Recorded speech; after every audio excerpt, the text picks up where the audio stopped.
Hi guys, Dave here again. When last we left off in the story, Harris Irwin, the only survivor of a group that explored the forbidden,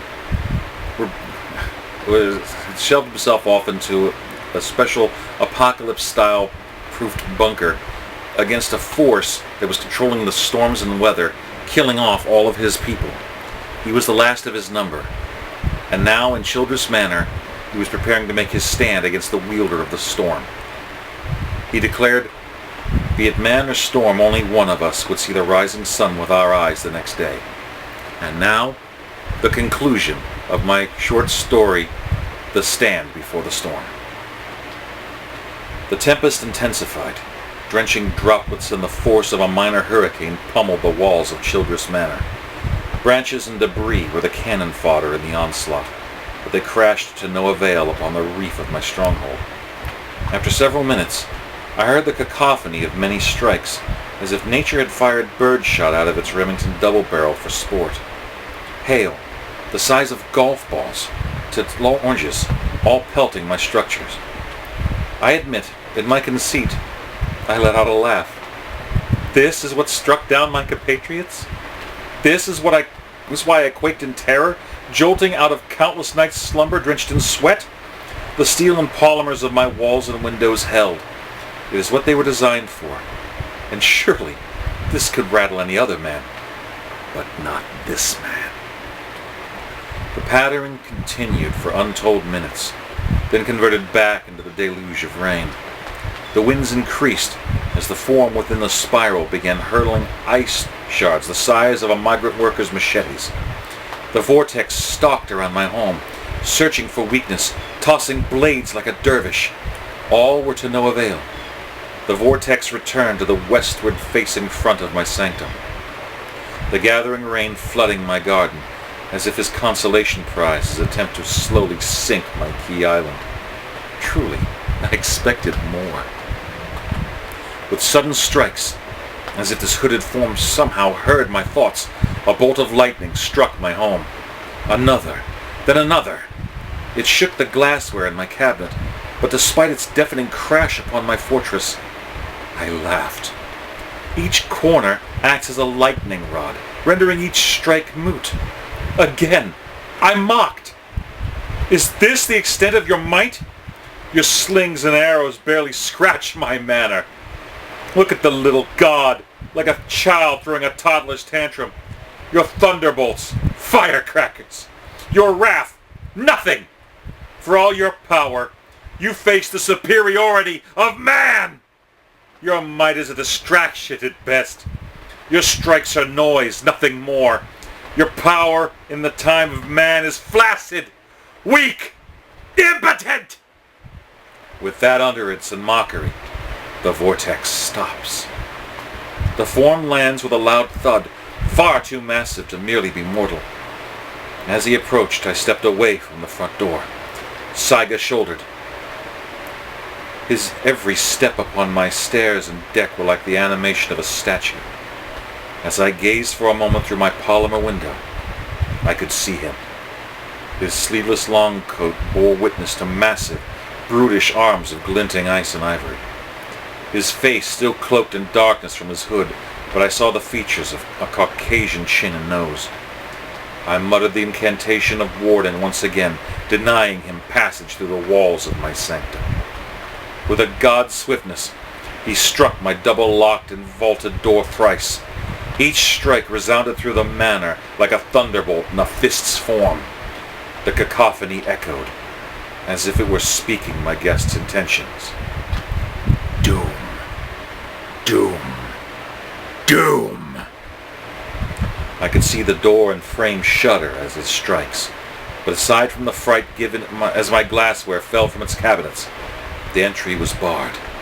By spell and structure, by incantation and architecture, the alchemy and superiority of man held the hulkish juggernaut at bay. I could see his countenance. He was nearly 7 feet tall, as if Da Vinci himself had fashioned the form of his golemic stature. Whether ice or granite, it was as if this tectonic entity were my own tombstone given man's form, striking to claim time's irrevocable prize of my mortal core. No draught or wind, no droplets entered from any weakness in the door's seams.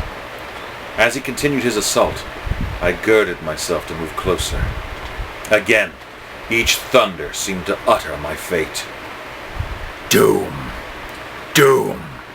Doom! In my reveling, I couldn't help but ask my guest, "Who is it?" As I laughed, his glacial form moved swiftly to the closest window, and our gaze locked. His very presence seemed less funny, and his response was unexpected. I could see more of his face of this elemental. This was a powerful visage, and over the rushing din, it would appear he heard me. Furthermore, he smiled a crooked, toothy Cheshire cat's grin. That sight had frozen something within me. Without entering, his gaze itself and that sadist's grin had struck the aether of my essence like an electric jolt. Just as quickly, he did away from the front of my home, back into the swamped garden normally left for my garden and walkway. Without warning, the wind did focus and roar its intensity toward my front door and windows. From the hooded one's hands, I saw beams of glimmering blue and white as he struck the swamp he created. As each beam found its unmoving target, the water began to turn to ice. His beams crept slowly as his aim targeted Childress Manor. With each arctic caress, my windows did frost, obscuring vision. I could hear the crackling of ice, the creaking of the metal of the manor. I could see my breath as of a late August morn in Massachusetts, and today it was a record of 99 degrees Fahrenheit. Despite my residence in Florida, I had prepared for this occasion. I rushed to the front closet to grab a winter's skier's coat and gloves. After donning my garments, I rushed to the window. I wiped away as much frost as I could muster, but both vision and sound were obscured. I could not tell if the maelstrom of wind had lessened, or the newfound igloo I found myself in had muffled it. Does he seek to entomb me in ice? I found it difficult to digest as I tried to anticipate his next action. I did not wait long, for the slow creaking of compressed metal made my domicile resound as if haunted, was suddenly broken with a familiar and foreboding upon my door. Doom! Doom! Doom! I witnessed my front door and frame move ever so slightly with each blow, but still the tempest-given form was given no entry.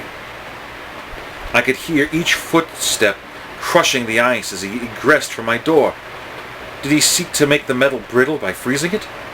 Perhaps, but both alloy and polymer held the rampart.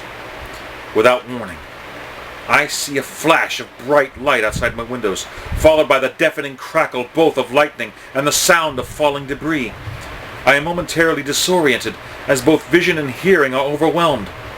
I crawled up to the window to feel if that wrathful demigod had gained entrance. I pulled away from the window as I touched it, feeling it was as if a stove top. The heat was impossible.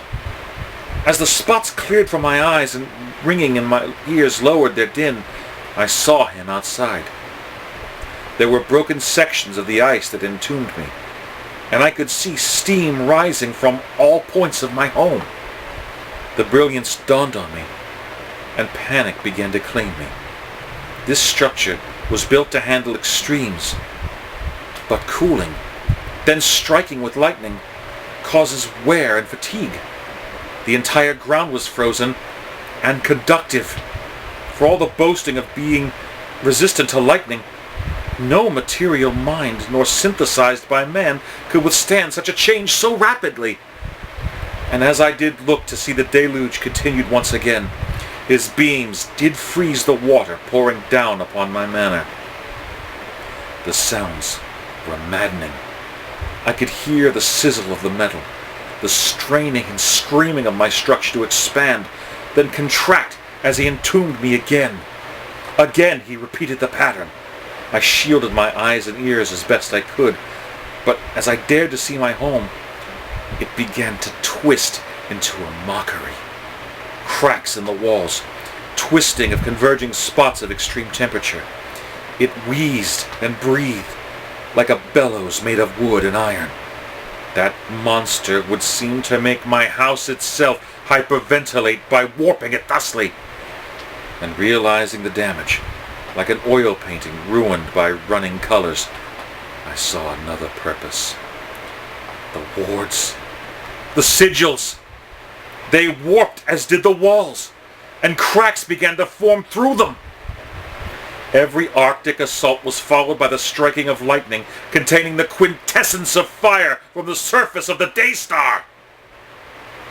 After the fifth onslaught, my manner wheezed at exhaustion. From my vantage, I see ruptures forming around my door's frame. The first floor windows are melted and misshapen, a horrific mockery of my proud abode. His footsteps thunder once again to my door. I rush, Saiga in hand, midway up the stairs, awaiting the living storm that I dare to ridicule. Doom!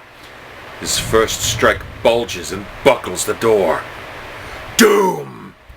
His second strike creates a fault line in the frame, as if it were brittle glass. I raise my rifle to take aim and fire. Doom! The door is breached. The wind roars triumphantly, like a hellhound's choir on the night of a blood moon. The hulking brute enters, his every footfall seeming to freeze the moisture beneath him. As he turned my way and raised his hand, I dare not be stricken down by his powers. I unleashed shot after shot of man's hellfire upon him. Dragon's breath struck his form, and he raised his arms to shield himself. For the briefest of moments, hope was restored for a chance of victory. And just as swiftly as the thought did manifest, he began to twirl in his dervish dance. A vortex encircling him to snuff the flames. I egressed up the stairs to the second floor. I took position around the corner from the stairway, behind a table armed with Molotovs. I no longer care if my home will withstand this night, as long as I take this damnable animated glacier with it. I ignite a bottle's cotton wick and wait to hurl it at my foe. It seems like long minutes stretch to an unbearable eternity. The emergency lighting my only companion, as I see frost consume the wall adjoining the stairwell. An Arctic draft beckons through my home, as it feels like every drop of warmth is being absorbed and purged from Childress Manor. The floor is becoming like a polar sheet. Whatever life, whatever pleasantries and essence exists here, this brute means to extinguish it. At last, I hear his footfalls upon the stairs. The polycarbonate creaks like the decrepit planks of an abandoned church with each step. Closer, closer he comes. As I see his hood peer through the railing, I hurl my firebomb at him. And the strike should have worked, but this abomination raises a shield, broad and round as a Spartan's, to block my bomb. With nightmarish speed, he hastens to the top of the stairs. I turn to hasten to the final staircase and to reach the third floor. But what I see chills me with horror. Running water pours down the stairs from above, crystallizing upon contact with the second floor. Whether it be ruptured pipes, not weatherproof for this impossible polar assault, or the buttress of my home's roof finally giving way to nature, I feared not to enter his element. As I turned, the hooded brute faced me. Not only shield of ice on his left arm, but jagged shards of ice, like a gladiator's cestus of old. As I raised my cannon to spew more hellfire, He hurled his shield at me, striking me against the wall. The impact fell my remaining Molotovs, breaking my improvised ordnance along with the remains of my will. My Saiga dropped. I reached to retrieve it. The beam from his hand had struck my cannon, and it burned to the touch from frost even through my gloves. I was trapped, righting myself to my knees as he approached, his bladed hand rising, and an accusing finger pointed to me.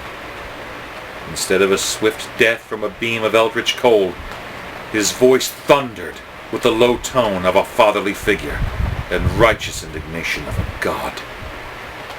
He uttered a single word, a word that cut to the quick of me, as surely as any spell or charm would to a spirit or god. Undeniable, unrelenting, the word I have avoided, along with my compatriots, for as long as I could remember. Pedophile. His word resonated in me like an incantation. I began to spill from my mouth praises and honoring the great old ones. I offered names, locations, parts of a ring of such beings that none, even the laws of men, did not suspect. For you see, it was my knowledge and software that hid them away. All this, and my undying loyalty, did I pledge to this nameless being, if only he would spare my life and show mercy. Lightning flashed behind the hooded judge of my misdeeds. This force that I had mocked, that I had spirited away and held off so deftly. Surely, could such a being not be impressed by the stands of a worthy opponent? As the lightning crashed, the thunder echoed. I heard a sound, another single word that shook me to my core. I could not ascertain if the word originated from the lightning itself or the hooded albino of ice and marble above me. All I could know is the word. No! His bladed hand struck, his shards striking through my abdomen and legs, pinning me to the floor. I attempted to scream, but I could not. Whether my diaphragm were punctured or frozen solid, I could not know. His beams coursed through the shards, ceasing the warmth of my being, spreading through me like eventual death. As I endured unspeakable agony beyond mortal comprehension, I realized that the laws governing the universe are not those of men. The punishment placed upon me is not one within man's machinations. There is no respite, nor loopholes to soften the blow. No excuses, no refuge in predilections of madness. No exceptions, no excuses can barter or postpone death, nor its ferrymen. And the last vision I see before my eyes immobilize in their sockets is the sadistic grin of my executioner. But no, dear reader, this is not the end of my tale. The remainder of this tale is one I am permitted to chronicle, but it is not for the timid or easily startled. If your constitution be weak, if your mind's will and endurance be weary, I beg of you not to read further. But for those who are emboldened, who seek the truth beyond the mysteries enshrouded by the veil of pain, continue at your own peril. I remained there, frozen. My heart no longer spoke nor gave life's rhythm. Yet still, I was conscious. Every fiber of my being ached with agony. The cold numbed nothing. I was weary and longed to sleep, yet unconsciousness would not claim me. My eyes were frozen open, facing the eastward window. The frost outside had given way, and the morning did come. I was trapped, entombed within myself and Childress Manor. As the rays of the day star began to peer over the horizon, I felt a sliver of contentment. I dared to see who would remain to see the sun's rise with my own eyes, and this is my consolation. However, the first beam struck me, and my agony magnified by a maddening number. I could feel my frozen flesh crack, the sun striking me like the lightning upon my Arctic tomb the night before. Ruptures, fault lines, and hellish torture formed within me. 1,000 pieces began to take form like stained glass. My soul and particulate of my very being screamed in frequencies felt and not heard. Just as I thought the agony could not become worse, the crescendo of torment seemed to conclude. The day star shatters me into frozen fragments. I melt and merge into part of Childress Manor. And still, my tale has not ended. I was a proud man, but as great as our accomplishments may be, man is fallible. I discovered too late for amends or recompense a terrible truth. There is a currency that all in the universe uses to measure one's value. No mere element or source of power, nothing so paltry, and its coin is pain. Fear, apprehension, anger, all of these flavor it like spice in a chef's kitchen. But my error extends beyond my predilections. The sigils and glyphs I had painted upon the walls of Childress Manor, meant to halt the passing of spirits within, has ceased my egress without. I have trapped my essence inside the warped remains of my manor home. And as surely as the day follows night, it is an endless cycle, an echo of death I am forced to replay every day, over and over, until time's end. Every night I feel the building fear and apprehension of the inevitable. At the light of dawn, I endure unspeakable agony, a torment of my creation. I cannot escape the cycle, for I am not a man, but a shadow specter, a whisper of once great being. It is with blood and ectoplasm that I divine my fate. Whether it be with your machines or print, or mediums who seek adventure and answers, this is my tale. I have lost count after repeating my hell 1,500 times. I cannot sleep, cannot escape into madness. I can only fret and strut. My eternal stage is my decimated manor.